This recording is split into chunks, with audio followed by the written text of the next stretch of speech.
कभी घर के बाहर खड़ी होती थी दर्जनों प्लेन, उसी से चाय पीने जाते थे विदेश, पर आज जेल में कर रहे मौत की दुआ। जाने कौन है नरेश गोयल, जिन्होंने जज साहब के सामने हाथ जोड़कर कहा, माय लॉर्ड मुझे अस्पताल मत भेजो।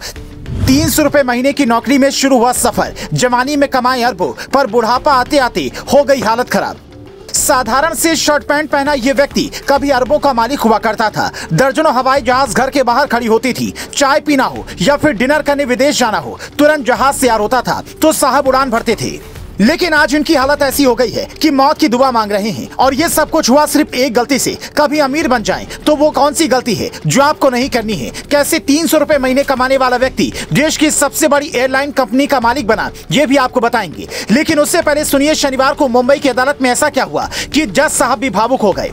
तारीख थी 6 जनवरी 2024। मुंबई की एक विशेष अदालत में 75 साल के बुजुर्ग नरेश गोयल पुलिस वालों के कंधों पर हाथ रखे कटघरे में पहुंचे तो सबकी निगाहें उनकी ओर थी, क्योंकि उन्होंने खुद याचिका लगाकर यह कहा था कि मुझे प्लीज एक बार पेशी पर बुलाओ।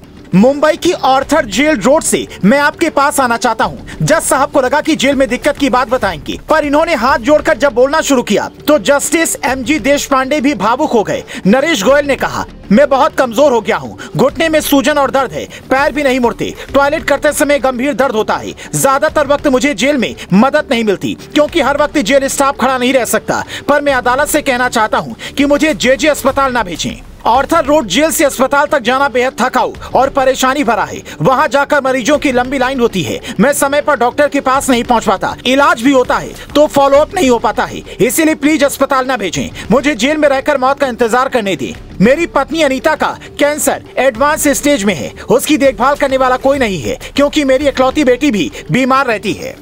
नरेश गोयल की ये बातें सुनने के बाद जज साहब ने कहा कि आपको असहाय नहीं छोड़ा जाएगा, पर सवाल है कि ऐसे लोगों को जेल में कितनी सुविधाएं मिल पाएंगी, और देश के सबसे अमीर आदमियों की लिस्ट में शुमार नरेश गोयल की ये हालत कैसे हुई। तो इससे समझने के लिए आपको इनका शुरुआती सफर समझना होगा।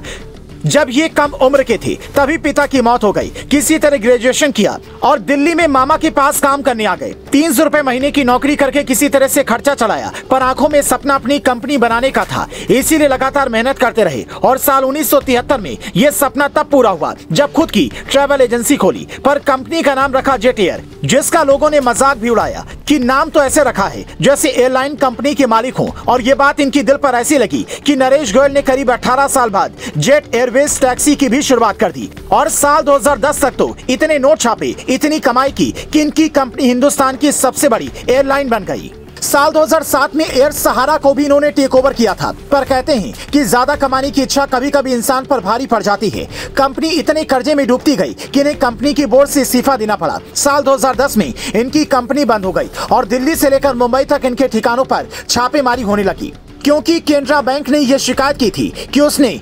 848.86 करोड़ का कर्ज जेट एयरवेज को दिया, लेकिन 538.62 करोड़ उसे वापस ही नहीं मिले। नतीजा, बैंक फ्रॉड केस में इनकी गिरफ्तारी हुई और दिन रात हवा में उड़ने वाले बिजनेसमैन आज जेल में मौत की दुआ कर रहे हैं। हमने आपको ये कहानी इसलिए सुनाई ताकि समझ सके कि अमीर बनने के लिए कर्ज की बोझ में दबने से बेहतर है कि सही तरीके से की गई कमाई पर भरोसा करें, क्योंकि सफलता का कोई शॉर्टकट नहीं होता है।